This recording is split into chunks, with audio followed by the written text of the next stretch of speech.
b minus b is equal to 0. Therefore here answer is z plus z 2z. या दोन्हींचं multiplication किती आले तर 2z आलेले multiplication.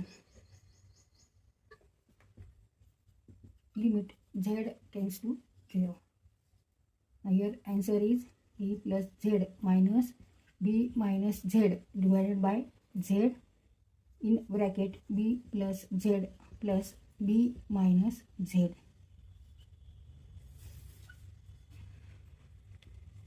Limit z tends to 0, b plus z minus b plus z, minus minus plus, divided by z in bracket b plus z plus square root of b minus z.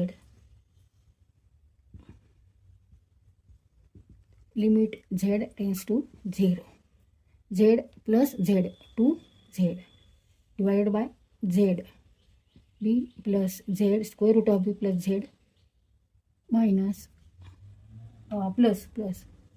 plus b minus z. आता इथे न्यूमरेटरला Z आहे, डिनॉमिनेटरला पण Z आहे, अंशस्थानी Z आहे, छेदस्थानी पण Z आहे आणि ह्या दोन्हीमध्ये मल्टिप्लिकेशन आहे. इथे पण झेड आणि ह्या ब्रॅकेटमध्ये मल्टिप्लिकेशन आहे, त्याच्यामुळे आपण इथे झेड झेड कॅन्सल करू शकतो, कट करू शकतो. इथे limit z tends to 0. The meaning terms are 2 divided by b plus z square root of b plus z plus b minus z.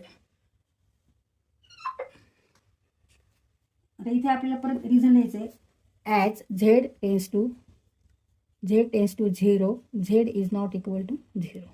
z tends to 0 but z is not equal to 0. त्यामुळे आपण इथे z z cut करू शकलो, कारण एक न्यूमरेटरला आहे आणि एक डिनॉमिनेटरला आहे, त्याच्यामुळे इक्वल टू 1 आन्सर येणार. आता यानंतर z इक्वल टू 0 ह्याच्यात पुट करायचं आहे. Therefore 2 divided by square root of b plus 0 plus b minus 0. 2 divided by square root of b plus square root of b.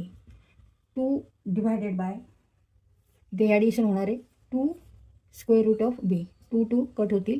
Therefore answer is 1 upon square root of B.